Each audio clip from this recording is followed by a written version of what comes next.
আসসালামু আলাইকুম। আজ আমি আপনাদের সাথে শেয়ার করছি পেঁয়াজ পাতার বড়া। এটাকে বড়াও বলতে পারেন, পাকোড়াও বলতে পারেন। একেবারে হেলদি উপায়ে কিভাবে আমি এই সুস্বাদু নাস্তাটি তৈরি করছি, রেসিপিটি স্কিপ না করে কন্টিনিউ করুন, তাহলেই বুঝতে পারবেন।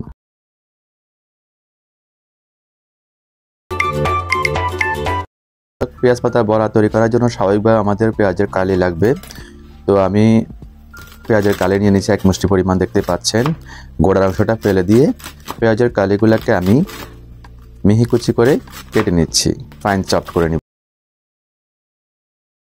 পেঁয়াজের কালিগুলোকে ফাইন চপ করে নেওয়া আমার ডান।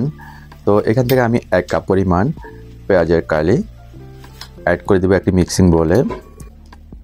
এরপর কালো গোলমরিচের গুঁড়ি ক্রাশ করে দিচ্ছি 1/4 চা চামচ পরিমাণ। 1/4 চা চামচ হলুদের গুঁড়ি ছড়িয়ে ছিটিয়ে দিচ্ছি। প্রিয় দর্শক, এখন দিয়ে দেব 1/4 চা চামচ লাল মরিচের গুঁড়ি, 1/4 চা চামচ ধনিয়ার গুঁড়ি, 1/4 চা চামচ জিরার গুঁড়ি। এই গুঁড়া মশলাগুলো কিন্তু আমি নিজেই ভাঙানো আমার। কালো জিরে দিয়ে দিলাম আমি স্পেশাল 1 চা চামচ। অ্যাড করে দিচ্ছি একটি ডিম কুসুম সহ। ভালো করে প্রথমে আমি মিক্সিং করে নিব।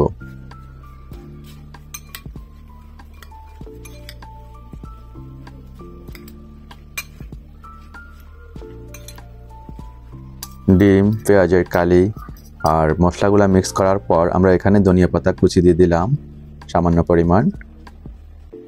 এখানে অ্যাড করে দিচ্ছি আমি বাকহুইট ফ্লাওয়ার। বাকহুইট হচ্ছে এক ধরনের রাইস যেটা আমরা আমাদের লাইফস্টাইলে খেতে পারবো। তো 2 টেবিল চামচ বাকহুইট ফ্লাওয়ার অ্যাড করে দিয়ে হিমালয়ান পিঙ্ক সল্ট স্বাদ মতো অ্যাড করে দিলাম। ভালো করে প্রথমে মিশিয়ে নিব। এখন আমরা মেশালে বুঝতে পারবো এখানে পানি কতটুকু লাগবে। তো মিশিয়ে নিয়েছি, এখন বুঝতে পারছি পানি কতটুকু লাগবে।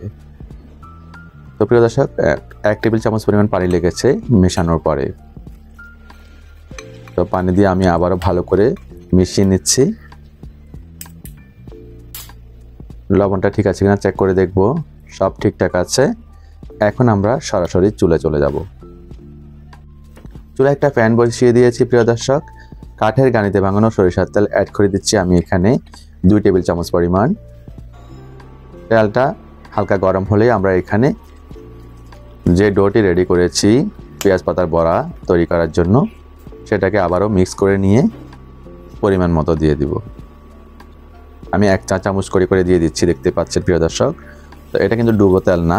প্রিয় দর্শক, একটা কথা জানিয়ে রাখি, এই তেলটা কিন্তু কাঠের গানিতে ভাঙানো। এটা আমি ডাক্তার মোহাম্মদ জাহাঙ্গীর কবির স্যারের আলটিমেট অর্গানিক লাইফ থেকে নিয়েছি। আর মিডিয়াম টু লো ফ্লেমে আমরা ভাজবো, হাই ফ্লেমে ভাজবো না, 70 থেকে 80 ডিগ্রি উপরে উঠবো না। এক পাশ লালচে হয়ে গেলে আমরা বড়াগুলোকে উল্টে দিব। এক পাশ লালচে হতে আমার 3 মিনিট সময় লেগেছে। তো উল্টে দিয়ে আমরা আরও 1 থেকে 1.5 মিনিট ভেজে নিব। এখন আমরা চুলা থেকে নামিয়ে নিচ্ছি। একটি কিচেন টাওয়েল দিয়ে দিলাম যাতে অতিরিক্ত তেলগুলো কিচেন টাওয়েল শুষে নেয়।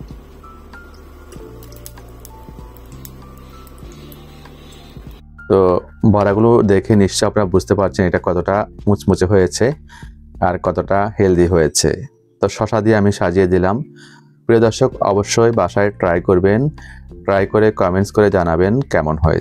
তো আমি খেয়ে নিচ্ছি প্রিয় দর্শক। খেতে খেতে আপনাদের কাছ থেকে বিদায় নিব। সবাই ভালো থাকবেন, সুস্থ থাকবেন। আল্লাহ হাফেজ।